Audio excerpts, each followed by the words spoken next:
Story time. السلام علیکم، کیسے ہیں آپ سب؟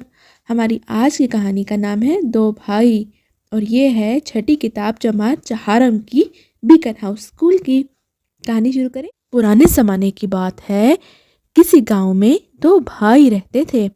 بڑے بھائی کا نام شرفو تھا، چھوٹے بھائی کا نام عبداللہ۔ شرفو بہت چالاک تھا، جبکہ عبداللہ بہت بھولا بھالا تھا۔ ان کی اماں تو کافی پہلے وفات پا چکی تھیں، اب ان کے بابا کا بھی انتقال ہو گیا۔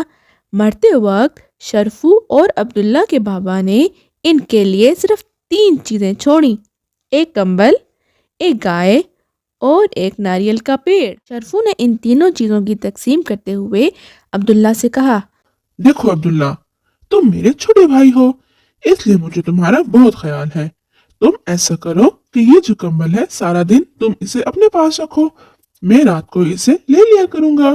چھوٹی سی تو رات ہوتی ہے، پھر دن ہوتے ہی تم اسے دوبارہ لے لیا کرنا۔ عبداللہ نے کہا، ٹھیک ہے، تم میرے بڑے بھائی ہو، تم نے میرے لیے بہتر ہی سوچا ہوگا۔ اس کے بعد گائے کی باری آئی۔ شرفو بولا، تم گائے کا اگلا حصہ رکھو، دیکھو یہ کتنی پیاری ہے، اس کی آنکھیں کتنی خوبصورت ہیں، اس کے کان اور سینگ تو دیکھو، اللہ نے اسے کتنا حسن بخشا ہے۔ میں گائے کا پچھلا حصہ رکھ لیتا ہوں۔ عبداللہ اب بھی بھائی کی چال نہ سمجھا اور بولا، ٹھیک ہے، میں راضی ہوں۔ آپ کو کچھ سمجھ آ رہا ہے کہ شرفو ایسا کیوں کر رہا ہے؟ چلو اب ناریل کا درخت بھی بانٹ لیتے ہیں۔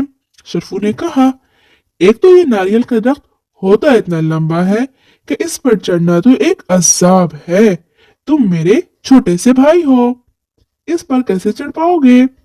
ایسا کرتے ہیں، تم درخت کا نچلا حصہ لے لو۔ اب کیا کروں، میں تمہارا خیال نہیں رکھوں گا تو کون رکھے گا؟ میں خود کسی نہ کسی طرح اس پر چڑھا کروں گا۔ تصویر میں تو دیکھیے، کیا آپ کو شرفو کی چال سمجھ آئی؟ تینوں چیزیں بانٹ لینے کے بعد یہ ہوا کہ دن کو کمبل عبداللہ کے کسی کام نہ آتا، رات ڈھلتے ہی شرفو اسے تان کے سوتا رہتا اور عبداللہ بیچارہ ساری رات سردی سے ٹھٹھرتا رہتا۔ عبداللہ بیچارہ سارا دن گائے چراتا، اسے چارہ کھلاتا، کبھی پانی پلاتا، اور شرفو مزے سے گائے کا دودھ ہوتا اور پی لیتا۔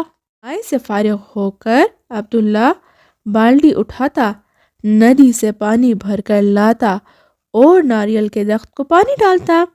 شرفو آتا، ناریل کے درخت پر چڑھتا، ناریل توڑ کر کاٹتا، مزے سے اس کا پانی پیتا، پھر اسے کھا لیتا۔ عبداللہ اس کا منہ دیکھتا رہتا۔ غلط کیا نا؟ ہمیں تو نہیں کرنا چاہیے ایسا۔ دونوں بھائیوں کا ہمسایہ اکبر بڑا عقل مند آدمی تھا، وہ یہ سب دیکھا کرتا۔ ایک دن اکبر نے عبداللہ کو اپنے پاس بلایا اور اسے دیر تک کچھ سمجھاتا رہا۔ اگلی رات کو جب شرفو سونے لگا تو اس نے دیکھا کمبل گیلا پڑا ہے، اس سے بہت غصہ آیا۔ اور دیکھیں شرفو کیا کہہ رہا ہے، کہ کمبل کیوں گیلا کیا ہے؟ عبداللہ بولا، یہ کمبل دن کو میرا ہوتا ہے، میں اس کے ساتھ جو چاہوں کروں، میں نے دیکھا کہ یہ گندا ہو رہا ہے، اس لیے میں نے اسے دھو ڈالا، اب یہ سوکھا نہیں تو میں کیا کروں؟ شرفو اس رات عبداللہ کی طرح ٹھٹھرتا رہا۔ اب اس نے محسوس کیا کہ عبداللہ کے ساتھ اس نے کتنی زیادتی کی ہے۔ اس نے دل میں سوچا آئندہ وہ دونوں رات کو مل کر کمبل استعمال کریں گے۔ یہ دیکھے ذرا، عبداللہ تو گائے کو تنگ کر رہا ہے، جس کی وجہ سے دودھ کی ساری بالٹی گر گئی۔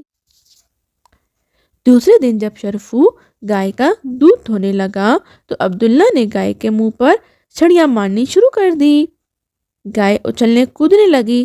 برتن میں جو دودھ شرفو نے دوہا تھا گائے کی ٹانگ لگنے سے الٹ گیا۔ اب تو شرفو بہت چیخا، یہ تم کیا کر رہے ہو؟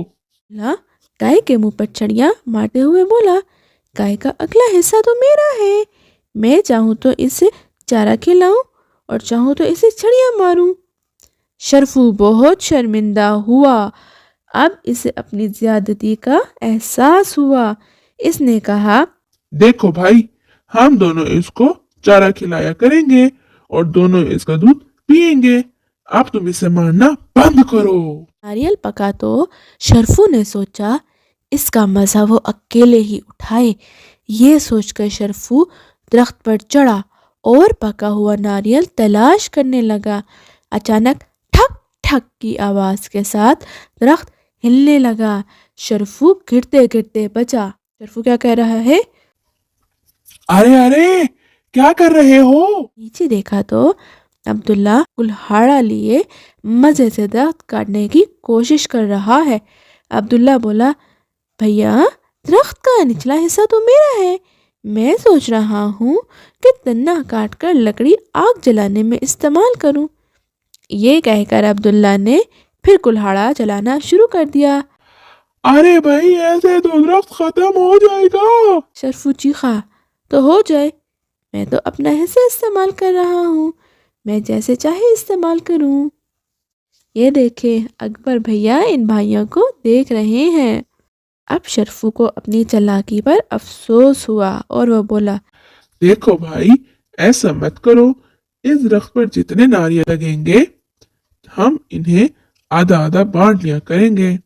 یوں اکبر کی عقل مندی سے عبداللہ کو بھی پورا حصہ مل گیا۔ شرفو کو اپنی زیادتی پر شرمندگی اٹھانا پڑی۔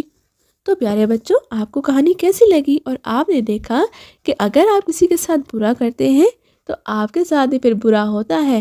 آپ نے کسی کے ساتھ برا نہیں کرنا۔